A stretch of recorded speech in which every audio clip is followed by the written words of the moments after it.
Bom dia a todos, né? Para nós, como disse aqui no início, que dizemos presente, que estamos aqui, que estamos escolhendo a melhor parte nesta manhã de sábado, né? Que estamos dizendo sim a Jesus, né? Nós vamos continuar o estudo do Evangelho segundo o Espiritismo. Nós estamos no capítulo 10. Nós vamos estudar os itens 9 e 10 do capítulo 10. E esse capítulo é intitulado Bem-aventurados aqueles que são misericordiosos. E hoje o item será o 9 e o 10, e o título do item de hoje é O Argueiro e a Trave no Olho, né? Vamos lá. Porque vedes o argueiro no olho do vosso irmão, vós que não vedes uma trave no vosso olho? Ou, como dizes ao vosso irmão, deixar-me tirar um argueiro do vosso olho, vós que tendes uma trave no vosso. Hipócritas, tirai primeiro a trave do vosso olho, e então vereis como podereis tirar o argueiro no olho do vosso irmão. Está em Mateus, capítulo 7, versículos 3, 4 e 5. Agora vamos ao comentário. Um dos defeitos da humanidade é ver o mal de outrem antes de ver o que está em nós. Para julgar-se a si mesmo, seria preciso poder se olhar em um espelho, transportar-se de alguma sorte para fora de si e se considerar como uma outra pessoa, perguntando-se: que pensaria eu se visse alguém fazendo o que eu faço? Incontestavelmente, é o orgulho que leva o homem a se dissimular os próprios defeitos, tanto ao moral quanto ao físico. Esse defeito é essencialmente contrário à caridade, porque a verdadeira caridade é modesta, simples e indulgente. A caridade orgulhosa é um contrassenso, uma vez que esses dois sentimentos se neutralizam um ao outro.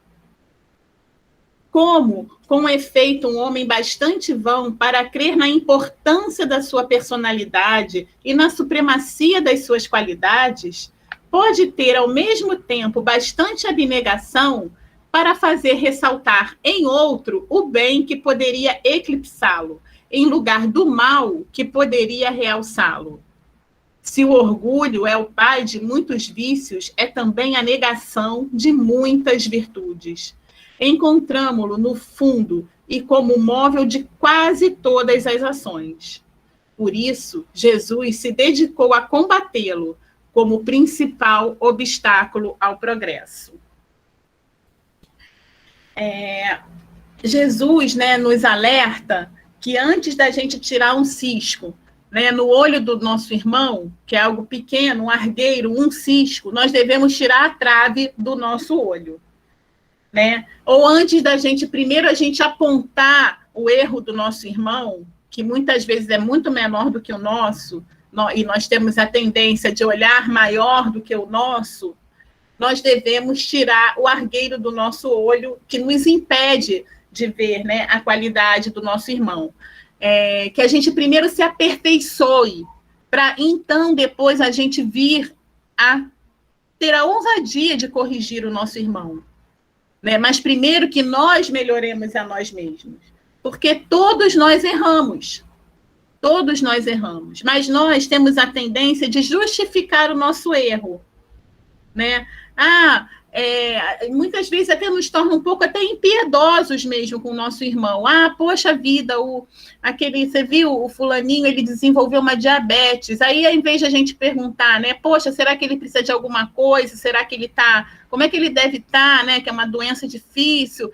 E, ele vivia comendo doce. Eu vi, ele não cuidava da alimentação. Eu como doce, mas eu caminho. A gente tem sempre uma justificativa, uma desculpa, né, como se fosse abrandar a mesma dificuldade que o nosso irmão está tendo. Então, de uma forma geral, a gente tem essa facilidade mesmo de apontar primeiro o vício do que a virtude. Haja visto as notícias que geram mais interesse nas pessoas. Geralmente são essas notícias nessas revistas mais frívolas, né, vamos dizer assim, e quando a gente lê sobre alguma celebridade, Se ela fez algo bom, aquilo gera um comentário, mas depois aquele assunto acaba caindo no esquecimento. Mas quando alguém comete algum erro, aquele comentário rende muito mais, né? A mídia espreme aquele suco até o bagaço, rende muito mais, e nós também somos responsáveis, porque muitas vezes nós consumimos, cada vez que a gente clica ali naquela notícia, agora é clicar, né? Antes a gente comprava a revista, agora quando a gente clica naquela notícia para abrir, a gente está dando ibope para aquela notícia, tão desagradável assim. Se não vai nos trazer nada, muitas vezes não acrescenta em nada, não agrega nada na nossa vida. Né? E a gente está dando mídia e que a gente não sabe o que faria, principalmente, como disse aqui Allan Kardec, que foi um pedagogo, né? Um pedagogo, né? E ele parece que ele, naquela época, até mesmo criou o que está tão na moda agora, que é a constelação, né? Que tem esse método. Você sai de você mesmo e olha você do lado de fora de você, para ver o que você está fazendo. Se fosse outra pessoa fazer aquilo que você está fazendo, se você iria aprovar. Né? Olha que genialidade dele há muitos anos atrás, o que ele disse, o conselho que ele disse. Né?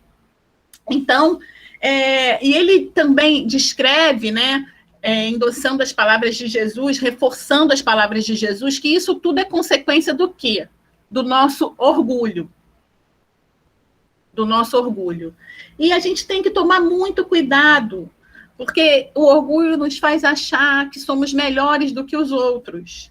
Né? E ele também, o orgulho, acaba que anula a virtude. É um contrassenso, é um contraponto a muitas virtudes. Né? Muitas vezes o orgulho nos faz tão pequenos que nós preferimos exaltar um defeito do nosso irmão, né, apontar um problema, um defeito, né, um vício do nosso irmão, para a gente exaltar uma possível virtude nossa. Olha que pequenez. A que ponto muitas vezes nós chegamos. Né? Então, a gente tem que lembrar com muito boa vontade, com muita benevolência, como os bons espíritos têm conosco, como Jesus diariamente tem conosco, como Deus, nosso Pai, tem conosco, que o nosso irmão também está caminhando, também está lutando, também está dia a dia ali lutando, tanto quanto nós. E nós sabemos que é difícil essa luta, esse bom combate. Né? Então, o outro também pode estar com uma dificuldade numa área e que a gente também tem uma dificuldade, mas em outra área daquela vida, da nossa vida, entendeu? Fulaninho está sempre no bar, mas eu estou sempre na confeitaria, estou sempre no fast food, eu gasto todo o meu dinheiro com comida trash, como dizem, negligencio a minha saúde, negligencio a saúde da minha família, porque por preguiça, por não querer me alimentar melhor. Será que eu não estou tendo o mesmo problema do meu irmão, a mesma dificuldade que eu tanto critico em outra área da minha vida? Será que isso não está acontecendo? E para resolver o problema dos outros, todo mundo sabe, né, gente? A gente leva um probleminha e, faz assim, faz assado. Penteia seu cabelo assim que você vai ficar melhor. A gente tem conselho para todo mundo. E para a gente? E para os nossos problemas, para as nossas dificuldades.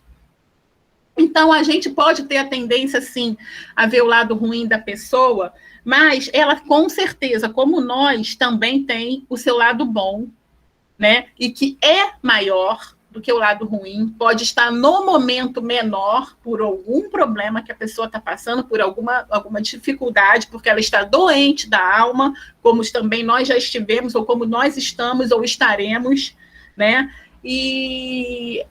Mas ela tem o seu lado bom. Se a gente tiver a boa vontade de tirar a trave do nosso olhar, que impede com que a gente enxergue o lado bom da pessoa, o lado ruim vai ficando menor, vai desaparecendo. E isso é um exercício diário.